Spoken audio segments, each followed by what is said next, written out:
The question is not, am I God? The question is, do you know you also are? Do you get what I'm saying? My name is Moriahdoesmagick. Welcome to your God complex.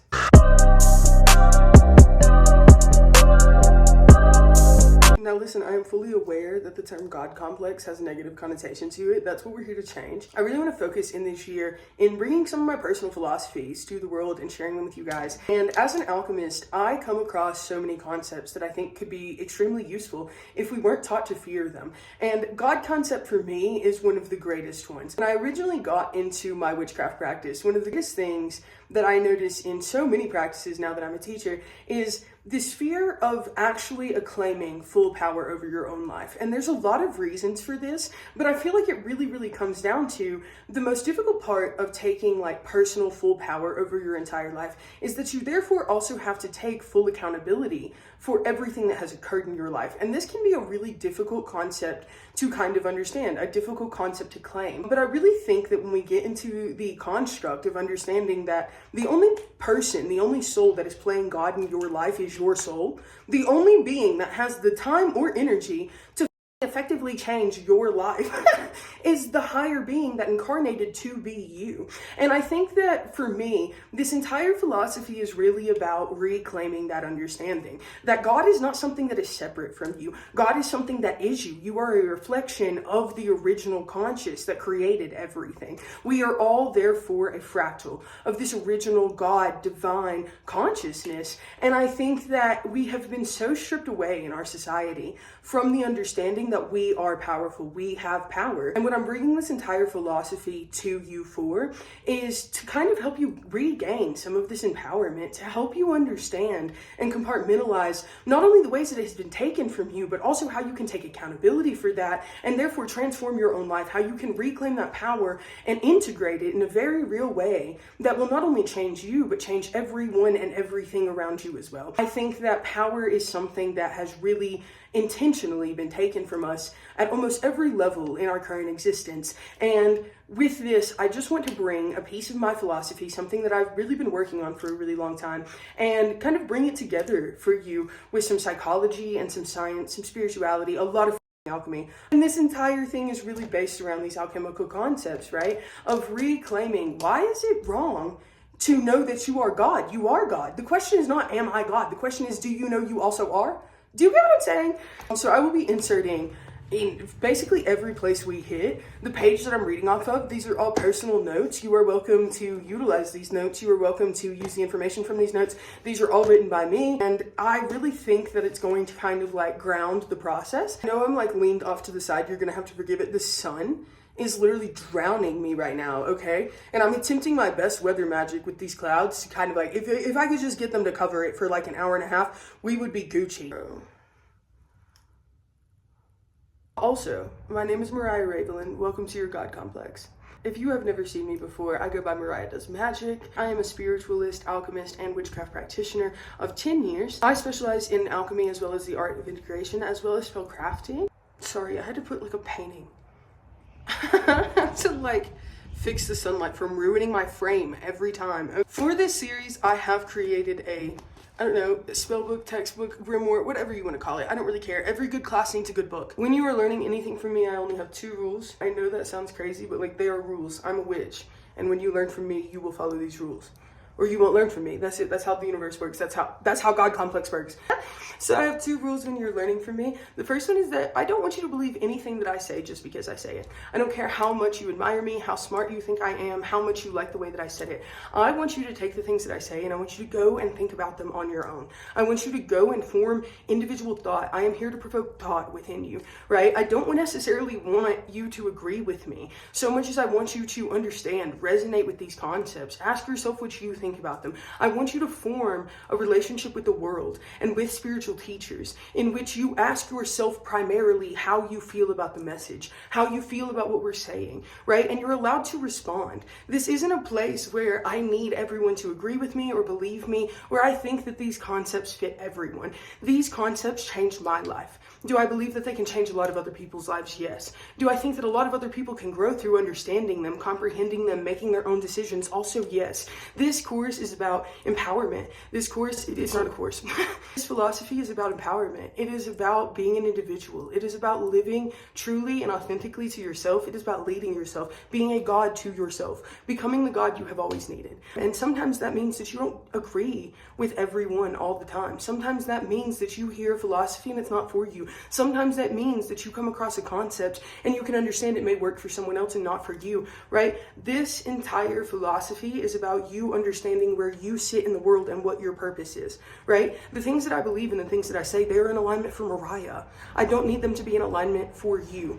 I want my alignment to reflect on your alignment. I want you to see alignment within yourself, which brings me to my second rule. And my second rule is that anytime you see something inside of me, anything that I teach, anything intelligent, anything beautiful, anything you admire, anything you look up to, I want you to immediately reroute those things back to yourself. I want you to understand that you cannot psychologically see those things within me if they did not exist within you. I want you to understand that no matter how much information, love, care, knowledge I provide to you through these videos, you have brought yourself to the place to understand them. That is powerful, right? This course is not about the fact that I think I am God. It is about the fact that I need each individual person to understand we all are.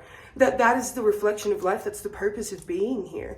And I think that it's such important concepts to get around. So those are my two rules. As long as you're learning from me, just know my little bit of witchcraft is making you reflect on those things. Because this course, and this isn't a course, because this entire philosophy is not about me. It is about each individual person understanding how important they each individually are. So yes, welcome to your God Complex. I am excited to share this entire podcast with you guys.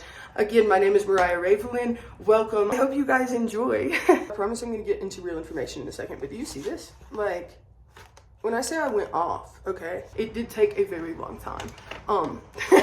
You will see me reading quite a bit from my notes, mainly because I have conversations with my notes. We're going to start with the concept of why I'm bringing you a philosophy, right? I'm going to start by just kind of like introducing the understanding and concept of why philosophy means so much in my life and why I think that it's important to call it that. Call yourself a philosopher. I have always found vocabulary extremely important, and I think that it's becoming more kind of like common awareness now that our words are spells, and that the way that we speak about ourselves energetically very much affects us, and the way that in the way that we see ourselves subconsciously, in the way that we know ourselves as a person. And it's not about forming attachments to words or to titles so much as it is about embodying the understanding of what it means to be important. And I think that we have stripped so many important concepts away from ourselves. Things like calling ourselves a philosopher, calling ourselves an alchemist. These are things that seem so far-fetched, so like previous in history. And I don't think that they're supposed to be like that. Philosophers currently exist today, and I know that because I am one, right? And alchemists exist today, and I know that because I am one. Prophets exist today, and I know that because I am one. It's about understanding these concepts as something that you can accept about yourself, understand about yourself, that the moment that you begin to see yourself as a philosopher, as an author, as an alchemist, or the moment that you begin to embody and become those things. So much of this series is about becoming. It is not about chasing anything. It is not getting to a place where you have earned something so much as it is about stepping into the place that you know that you are. I am. That's where we're going to return to in so many places within this entire series is I am, I know, therefore it is. And it is so important, I think, to embody and understand these things. Philosophy holds an important place in my heart because philosophy and religion is really what got me started. Studying into philosophy and studying into religion is really what got me started on my alchemical path, because the number of times you will find the philosophy and alchemy and the people who study and write them cross over is insane. Scientists too. The fact that it's a philosophy means that it's flexible. It means that it's fluid. It means that it's made for you to chew on, to think on. It's not something that's like set in stone. This is something that when I say this is integrated into my core beliefs, that's where this philosophy comes from. This is my core belief on life that I am presenting to you. And if you don't believe my core beliefs in life, that's perfectly fine with me. You are not Moriah. It's not about agreeing with the next person so much as sharing information that has healed us with other people who it could potentially heal. It's about taking and receiving energy in various ways that is respondent, that is communicative, that is where I'm not telling you something in a way that I know more than you so much as I'm telling you something and asking for your response as a person, as an energy in the comments, wherever you would like to respond. But this philosophy is not based around, oh, I am right. It is around, where do each of us sit in this giant, complex net of beings who all fractalize the original conscious? I want you to understand my core beliefs, reflect on your own, and collaborate. I want us to grow together as people. Do you get what I'm saying? This has helped me grow. I would like to share it with the world. I know you may be thinking, wow, this doesn't sound like God complex. This doesn't sound like what I know as God complex. This doesn't sound like the ego-driven understanding of God complex. That's correct, because we're redefining it. We are redefining the term God complex. We're reclaiming it because we deserve to have a God complex. We deserve to feel like God. We are God. We're going to go over the redefinition of God complex that we'll be using for this series. You can kind of get a good understanding of where we're going with this. A God complex is the profound understanding that you are the most powerful entity in your own life and soul's journey. It is the realization that you have the ultimate authority over your reality, shaping your experiences and outcomes through choice and intention.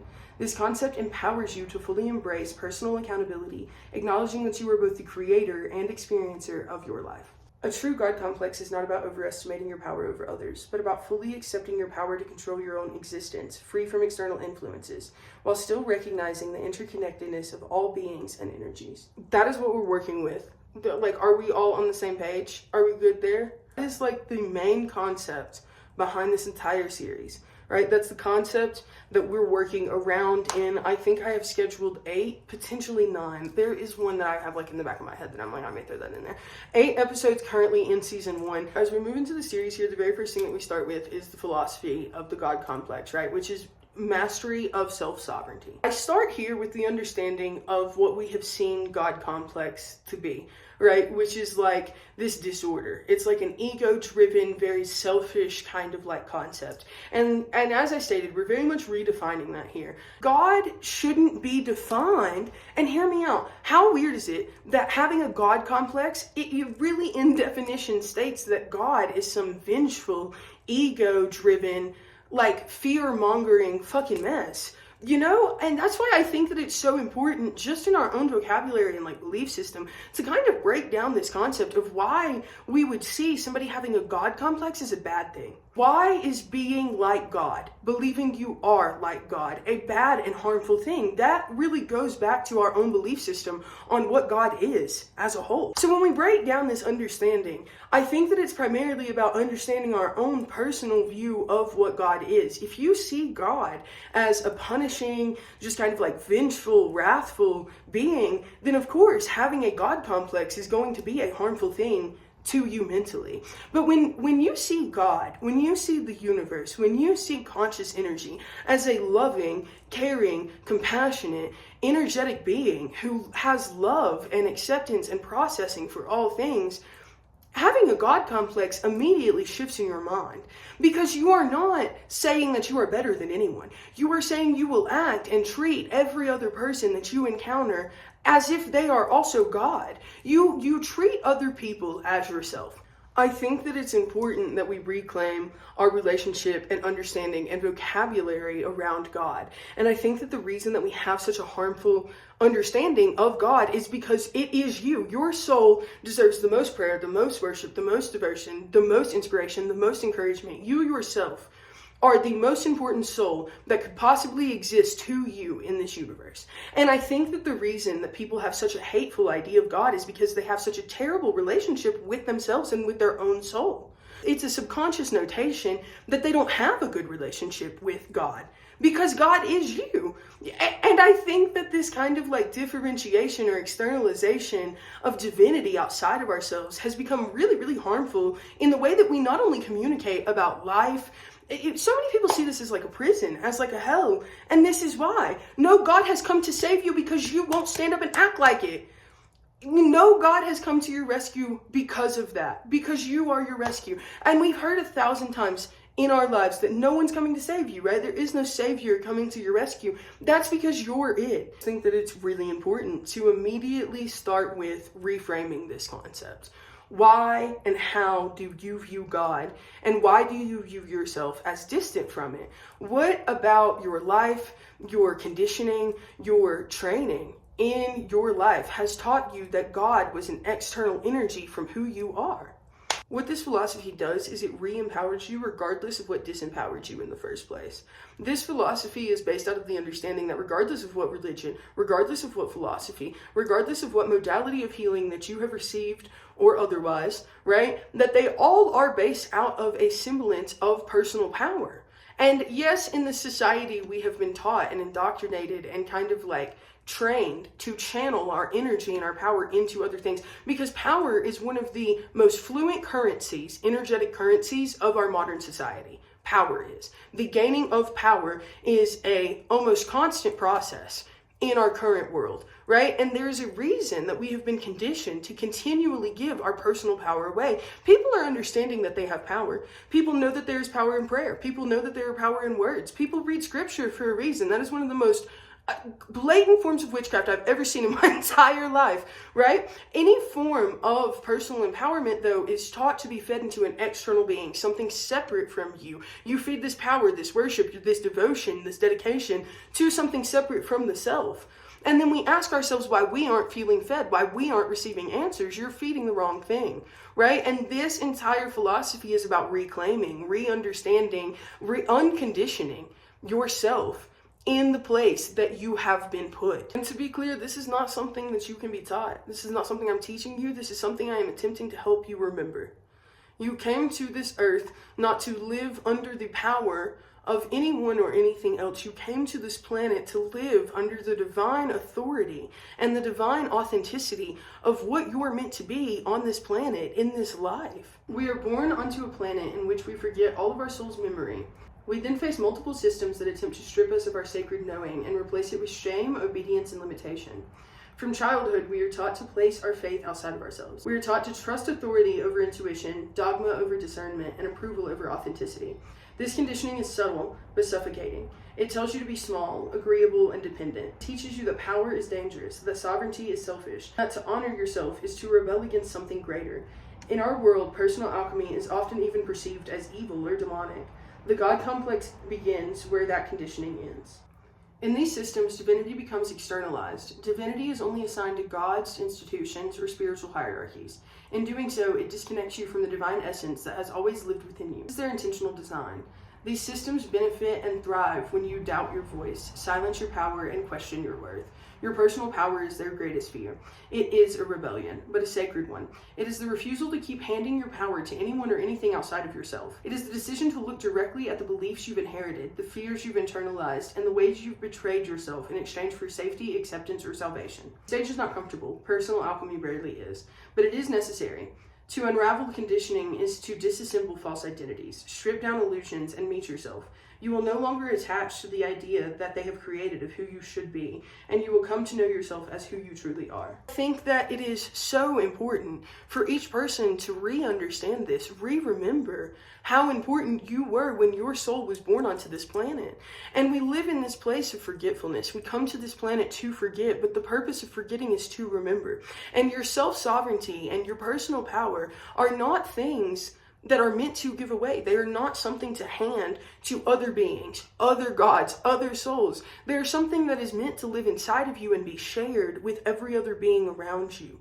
When you light a torch within yourself, you then become a flame for every single being who has not seen light in decades, years, months. When you realize and recognize that you don't need to lead people to a light, you can become one, that is when you will change the world. Not only your own reality, but for those separate from you, from those in your community, those in your family, those around the world. The moment that you realize that it is not a light that you lead people to, that it is a light you become, is the second that everything changes and revolutionizes in your own personal life. You are the light. You are not seeking it.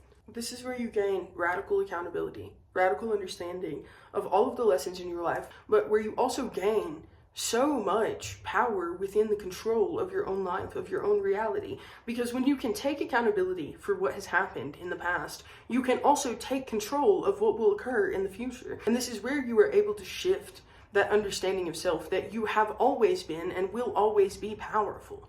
It is about no longer allowing yourself to be stripped of that power that changes and radicalizes your life. We're immediately going to start here with conditioning. And the reason that we start with conditioning is because gaining liberation from feeding your power to external forces is the first place that we need to start in teaching you to rechannel that energy back into yourself, into your own life. What we're looking at in conditioning is understanding that the world is set up to teach you to feel small as possible. The world is taught to make you dislike, judge, feel guilt, shame, embarrassment about yourself at almost every place. The society that we currently live in is designed to make you feel less than everything else around you. A distance from divinity, a distance from authority figures, a distance from things that hold power is intentional. The reason that we feel that it's almost disrespectful to call ourselves anything close to God is something that has been ingrained in you since basically birth. Almost every system on this entire planet that you have ever come in contact with that holds any form of authority or hierarchy has been designed and created to make you feel not only less than the people above you, but the people above them and the people above them, and then finally God above all of it. That you are on the very bottom, and it doesn't matter how hard you work to get to the top of any one of those singular branches, when you will still automatically be below the highest. You will always be below something. There is always something that you are meant to give your gratitude, your joy, your happiness, all of these things that you've worked for in life. You're meant to divisively give them to this external being that showed up where? Uncomfortable feelings you get when saying something, hearing something like, no, I am God, you are God, is because you've been taught, ingrained with a certain sense of humility in a hierarchy in almost every system you're in. It doesn't matter what job platform, what religious value, there's always someone above you as long as you exist in these power structures. As long as, it doesn't matter how hard you work on the physical realm in the human world, as long as you're abiding by these power structures, you will always be less than something, even if that something is God. Do you get what I'm saying? Why not understand that regardless of the place that you're at in life, you are just as worthy as the being who sits at the top of their hierarchy? We have been consistently trained to feel unworthy. We have been consistently trained to feel less than. We have been consistently taught to believe that everything around us has power over us in the way that we behave, the way that we think, the way that we feel. Divinity was never supposed to be something that was kept from each individual person. And I find it sad, honestly, that there are people who live life consistently believing that they must go to a church or a spiritual advisor or a man in a pulpit or somewhere else to gain some semblance of power and personal understanding and compartmentalization and processing. The relationship that you hold with divinity is supposed to be a personal relationship that doesn't require connection through anyone or anything else. Your connection with the universe is you. Your power is held within yourself. And so long as you don't know this, you feed that power into everything else that asks you for it under the guise that they deserve it more than you deserve it. Or to authority figures, you're meant to give up your power to the government. You're meant to give up your power to religion. You're meant to give up your power to God. You're meant to give up your power to your spouse. You are literally built and constructed in this world to be a yes man and a people pleaser in order to not disrupt their system. Because the moment that you begin to realize that real power is accumulated and maintained through the self, that you can actually never give anything worth giving to anyone you love or anything or any passion in your life until you reroute that power back into yourself. The moment that you realize that is the moment that you break free and liberate yourself of the conditioning that they have placed you under. It's the moment that you begin to regain the concepts of self and how important you always are and always have been. Really get to know yourself in an authentic way when you begin to regain and reclaim those semblances of power away from other people, away from other places. And when you really kind of like learn to see yourself as the person who has always had power and that's why they were trying to take it, that's when everything feels so much more free. You really start to breathe through this. I really recommend a journal here. Write through this, write through your understandings of conditioning, the ones that you can already see and the ones that are forthcoming. So really kind of like release that judgment for yourself and really begin to reclaim that empowerment and the understanding of how important you are. If you didn't have power to give, why would they want it? All of those times where you felt personally attacked by various people, societies, authoritarian figures, you had a semblance of power that they wanted to take from you. And take that not as a personal attack, but as a personal reflection of how powerful you are. They've done all this work to convince you that you're disempowered for a reason. And I want you to contemplate just for a second, if they put all that work in to convince you that you are not powerful, what would happen once you realize that you are? If you personally work with archetypes, one of my favorite archetypes to recommend for this type of work is the Bone Collector. I love her very deeply. She comes to everyone in a little bit different of a way. To me, she's like an older lady. She sits on a really ornate rug. She sits under a tree. She's got this big like pirate trunk. She's got bones all around her like hanging from the tree. She follows you. Every person has a bone collector. She follows behind you your entire life, and anything that you've dropped or felt like you've forgotten, she's went and she's collected it for you. And anything that somebody has tried to take from you, she chased them down and like got that. And she holds all of these things that you ever felt like you lost in life, and she keeps them for you so that you, when you're ready, can reconnect with those things. And again, this is all, it's an archetype, so it's a very metaphorical process. But if you work with archetypes or in meditation with archetypes, highly recommend just kind of like looking into the aspect of your bone collector, trying to connect with that energy and really seeing what you can find there. There's some really beautiful things that come from our past, things that we feel like we've lost or become distant from.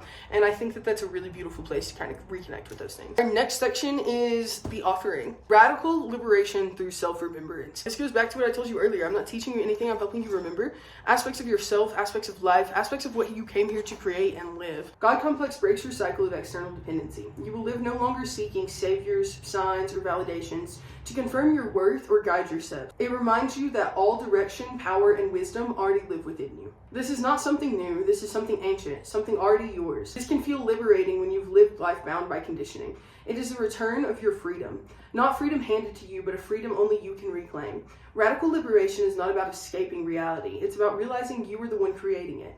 It is waking up from the trance that told you power belongs to others. You are the source. You are the center of your own universe. Here you come home to yourself as the oracle, the healer, the ultimate divine authority you were taught to fear. You no longer seek answers in places that never had them. This is not a passive process. It requires fire. It asks you to burn through comfort, face the lies you've accepted as truth, and to choose power where you've been taught to be silent. Once you do, it is untouchable. It's yours. It can't be revoked, taken, or shaken. God is not external from you. God is within you. It is in your cells, your breath, your will. This does not ask you to transcend your humanity. It asks you to live it with divine ownership, to move through the world like someone who remembers who they are, someone who answers to no fear, no hierarchy, no voice louder than their own soul. This is the offering, not escape, but embodiment, not salvation, but sovereignty, not waiting, but becoming. You heard that? Listen. Sometimes my higher self writes shit down and I'm like, go off, bitch. So let's break this down. What is the offering? The offering is being willing to live your life in honor to you. The offering is giving your life as an altar. We're going to get a little bit deeper into that throughout the season, but this is the basis of that. It's the understanding that the offering that you are meant to give to your soul is this life. It's this incarnation. This is what you were born and came here to do. Live as you, in order to make yourself happy and full of passion. The offering is one to yourself. The offering is one of rededicating your life to you. Rededicating your power to your goals, your passions, the things you care about, your family, your life, who you are. I find that within this concept, the one thing that I'm constantly drawn to is the understanding that we have constantly been taught that taking care of ourselves is work. That taking care of other people is work. It's a job to do. That's why having a partner, having children feels like a job. It feels like work because we've been taught that taking care of ourselves is. So when we forfeit that to take care of other people, we're forfeiting something that could be benefiting us for others. When we come to ourselves in this place of, I divinely love myself, my life, and every single piece of it, the way in which we care about other people, the way in which we take care of ourselves, our lives, our bodies, it's completely transferred. The thing about the offering right, is the understanding that you have dedicated your life to everyone and everything except you. That's the offering. It's understanding that you have been taking pieces of yourself and you've been scattering them amongst the altars of other souls, other gods, whatever, your entire life. And how much or how little do you have left for yourself, right? It's about asking yourself, how much do you feel burnt out because you're not being re-fulfilled, right? And a lot of times we find re-fulfillment in small ways from places like partners or kids or things like that. But those things also, to the vast majority of us, still feel like jobs. Because taking care of ourselves, we've been taught that taking care of ourselves is a job. Therefore, how can we perceive taking care of other people as anything more or less? This is about reclaiming the concept that so long as you take care of you, so long as you dedicate your life back to you, therefore will you also feed your life, dedicate your life to everything else that matters to you. That being your family, your partner, your career, your life, whatever that may be. But it comes from a sense of internally feeding yourself primarily. What you do when you start to feed yourself primarily, when you really start to dedicate that life back to yourself, watch yourself become a more dynamic, a more powerful, a more capable, a more able person to take care of everyone and everything you love and care about.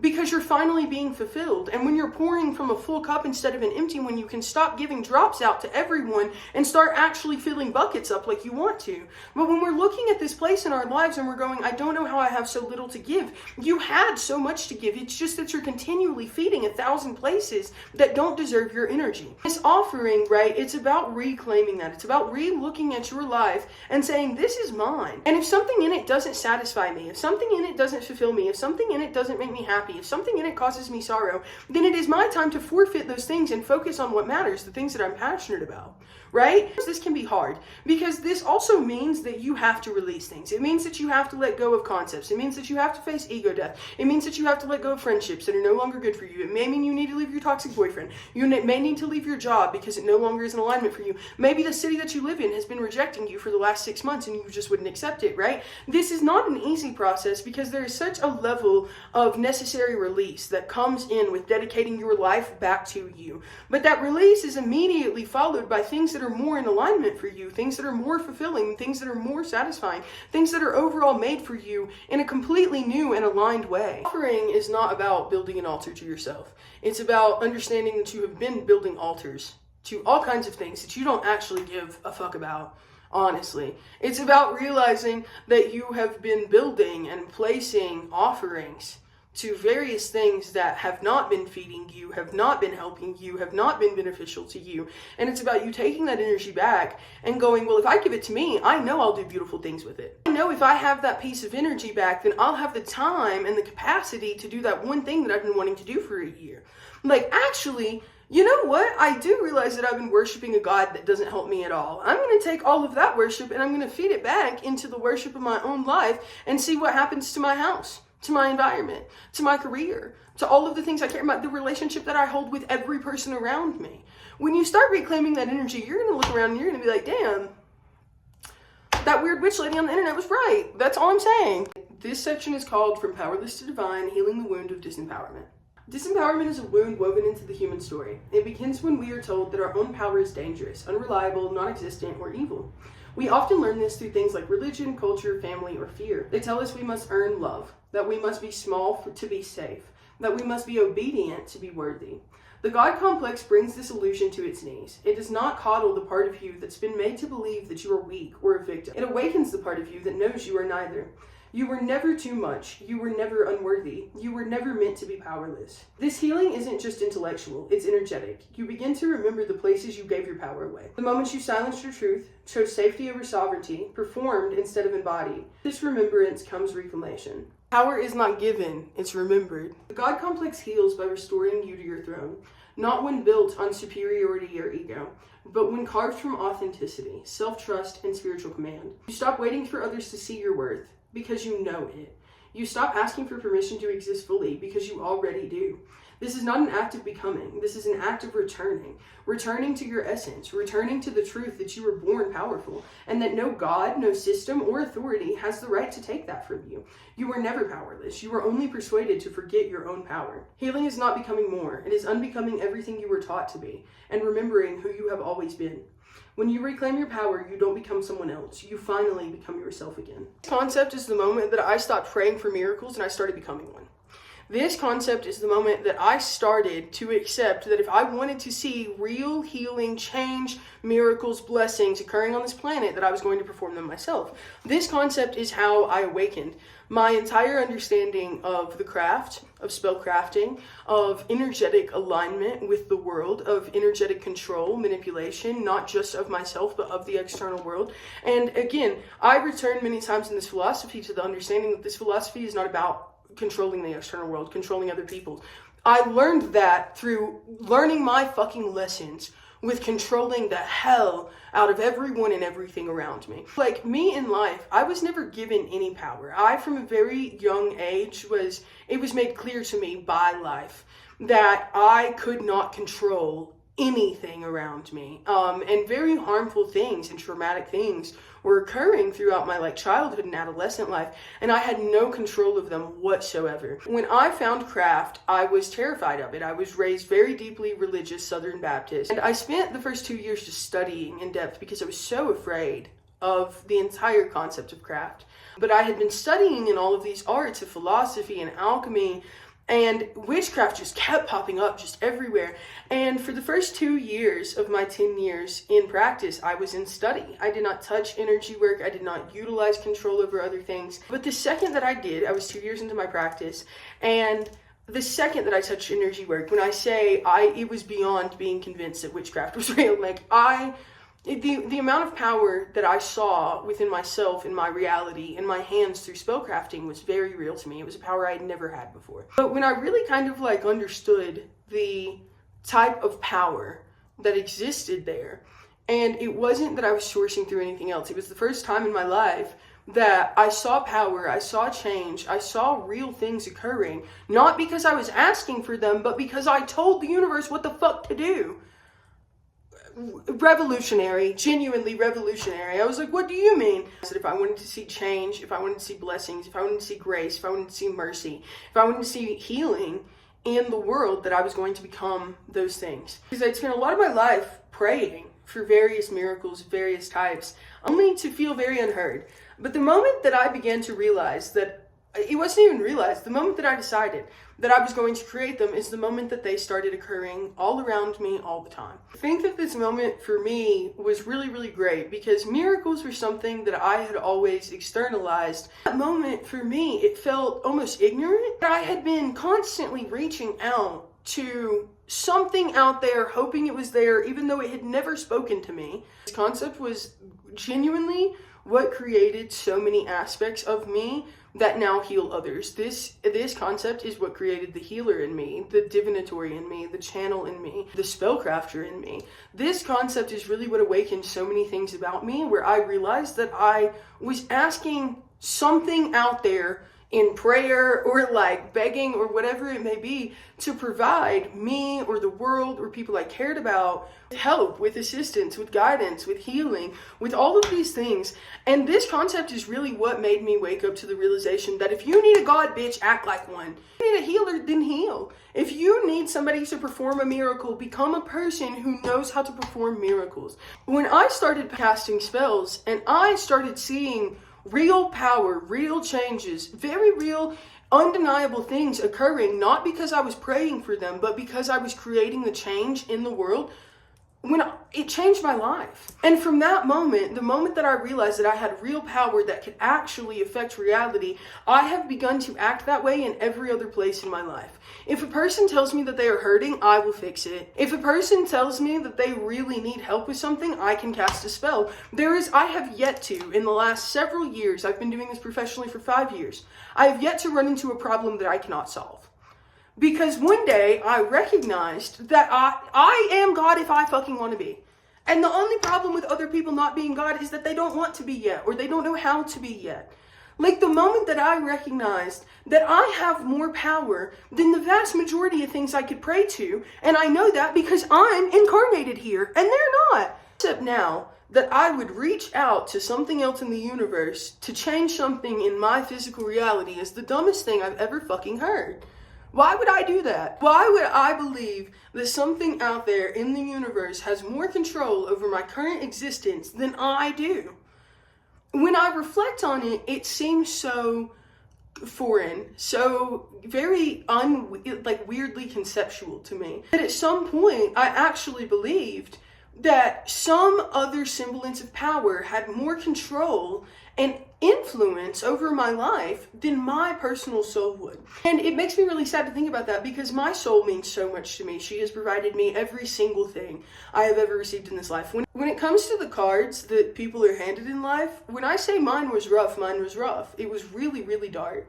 And when I say that my soul has completely transformed and alchemized and transmuted those things into the most beautiful person I have ever seen or known, me, it makes me sad to think of the years that I did not see my higher self, to see my soul as the one who was protecting me, guiding me, assisting me. Now that I do, I will never spend another moment of my life giving the worship, the praise, the admiration that my soul deserves to any other thing in this universe.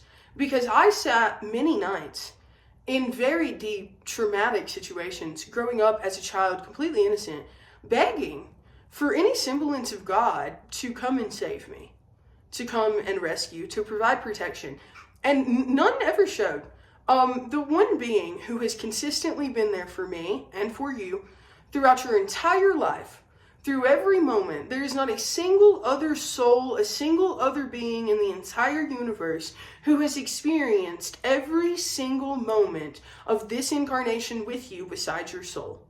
There is one being who above all else has sat with you, has held you, has provided you with every piece of processing, comfort, love, dedication that you have ever needed, that you have ever received. It is your soul. To think that we don't give that version of us the credit that they deserve, it makes me sad. I think it's a huge disservice, not only to ourselves, but also the relationship that we hold with our own lives. So this section is about returning to that. This section is about seeing this part of you, is about seeing your soul as the version of you who deserves to be seen, admired, loved, cared for in the way that you have been caring for whatever else you perceived as more worthy than you. When we step into this place, we start to treat ourselves on a much different level, because when you see yourself as your God living through your life in your human body, you start to treat that life, that human body, you, a lot differently. This is really about recentering yourself. Recentering yourself with your worship, your life, your prayers, your goals, your mindsets. This is about understanding that you are the most singular important person in your life. When you don't see yourself as the singular most important person in your life, you therefore cannot completely care for anyone in your life. Because the only person who can provide you with the full validation, encouragement, understanding, processing that you need is you.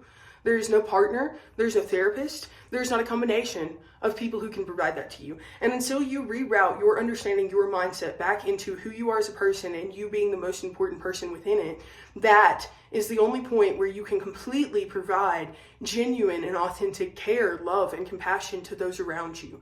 Because those things, they flow from within. If you don't primarily provide them to yourself, you cannot provide them fulfillingly to other people. Within this concept, you really start treating yourself and your life a lot differently. You start to speak to yourself differently. When you start to see yourself as a person who is sacred, who is divine, the life that you create around that person, the way that you speak to that person, the way that you provide for that person becomes completely different. And when you really step into this place of acceptance that you are divine, always have been, you show yourself that. And even if you can't get into the whole concept, right? Or even if you're not ready to really fully embody this understanding of I am, right? I want you to ask yourself if you would be satisfied treating God like you treat you. Even if you can't embody or combine those two things, even if you aren't at the place where you can say that I am a divine being, would you be satisfied with treating God in the way that you treat yourself? And if the answer to that is no, you should really reflect on the way that you treat yourself and why you would treat yourself that way. Even if you can't get behind the entire God complex thing, why would you not treat yourself like such anyway? Why take the risk? Why not treat yourself like you're God? Why not talk to yourself, perceive yourself, speak to yourself, live your life as if you are holy, as if you are sacred? What reason do you have not to? To just live your life with a little bit more intention, with a little bit more care, with a little bit more compassion, with a little bit more love. If you do believe in a God that is external from you, do you not also believe that that God wants you to live the best possible life? And if the answer to that is no, leave your God. Bitch, you need a new one, honestly. Our next concept is reclaiming the compass, restoring sacred self-trust. At the heart of disempowerment is doubt. This is not just doubt in the world, it is doubt within yourself, in your voice, in your instincts, your path. Perhaps, most tragically, your doubt in your own deservingness to trust what lies inside of you. The God complex begins to dissolve this doubt. It reminds you that your inner voice is not fragile. It is not whispers of the ego, it is the divine itself speaking in a language only you were meant to understand. Restoring self-trust is not always about knowing the right answer.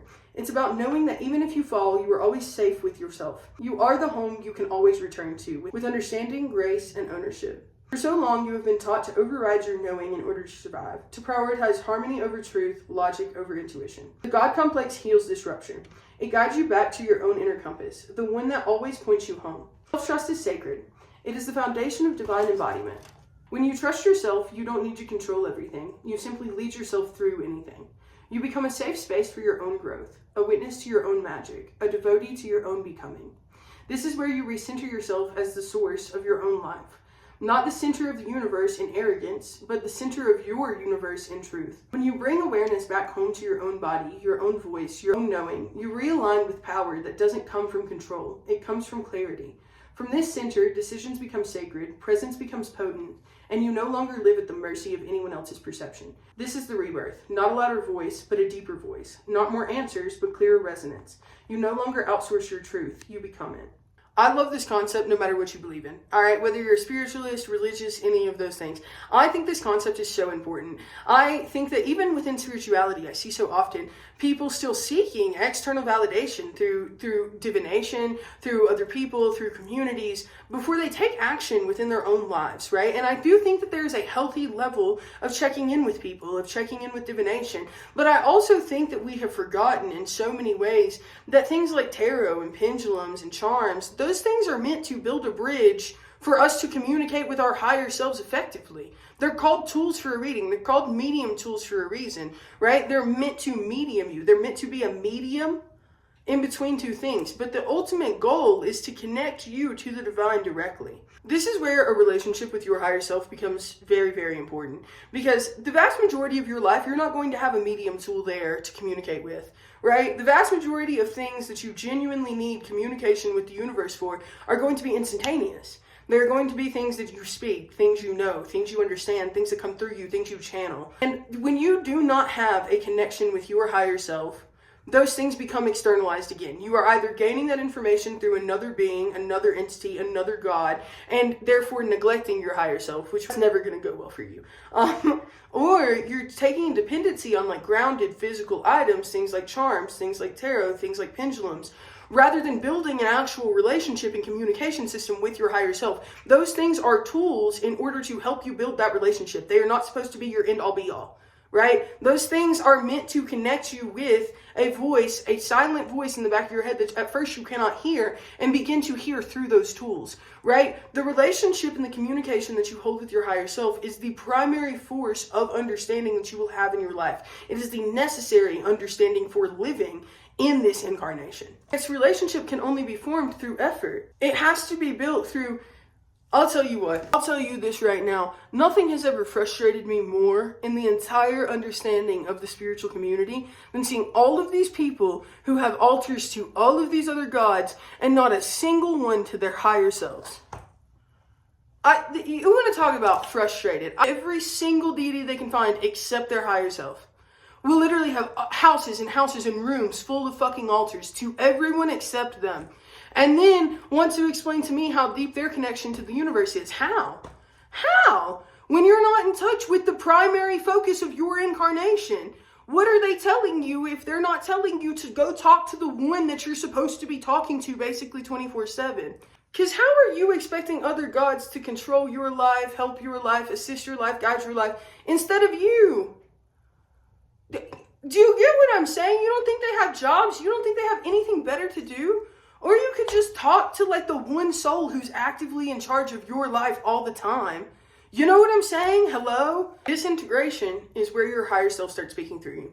This integration, this relationship is where you begin to channel the actual messages that you are meant to bring to this planet. The unique and very, very important lessons, messages that you have to translate to this planet, right? When you start stepping into this relationship, you stop repeating all of these lessons, messages from all of these other places, and you start getting in tune and in alignment with what you're actually supposed to be doing here as a unique soul and individual incarnated in a physical body. If those gods needed their messages, their work to be done on the human plane, they should have fucking incarnated.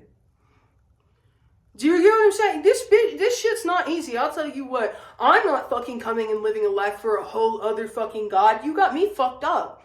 You come do it. If you want a life dedicated to, if they want a life dedicated to their lessons and all of their shit, let them come live here. This is the closest thing to hell you will ever experience in the entire universe. Why would you come here for someone else? Deadass, think about that. Think about that for a second. Right? No, your soul did not come here to live in dedication to some other being who's too lazy to come here themselves. Your soul incarnated here because you're special, you're important, the things you have to say are relevant. Think about that. This section is the reunion, where the human meets the divine. For too long, we've been taught that the divine is somewhere far away. They teach us that to be human is to be flawed, fallen, or fractured. But what if your humanity is the altar? What if your emotions, your desires, your contradictions, and your dreams are not obstacles to godhood, but expressions of it? This philosophy is not about ascending out of the body, but about descending into it with reverence. It is about choosing to embody your highest self, not by denying your wounds, but by tending to them like a sacred soil. The God complex heals the split by dissolving the illusion that you must be perfect to be powerful, or pure to be divine. When you realize that your humanness is your pathway to divinity, shame loses its grip. You stop trying to fix yourself and begin to witness yourself. You begin to hold your softness, your messiness, your becoming, not as burdens, but as proof that God lives in you just as much in your breakdowns as much in your breakthroughs. This is where you heal. This is where your real power is, in the wholeness. Not in performing enlightenment, but embracing your full spectrum. You are the divine in motion. You are the human healing. You are whole. You embody the God complex. You walk with both your feet on the earth and your spirit in the infinite. And you know, finally, that there is no difference. When you heal this illusion of separation, you awaken to the truth that you are not just experiencing reality, you are creating it. The God complex returns you to authorship. It reminds you that your thoughts shape energy, your beliefs sculpt outcomes, your embodiment shifts timelines. You are no longer a passive observer of fate, you are its architect. When you live from this union of human presence and divine power, reality bends not in arrogance, but in resonance. You are no longer trying to force the world to meet you. You become someone the world naturally responds to.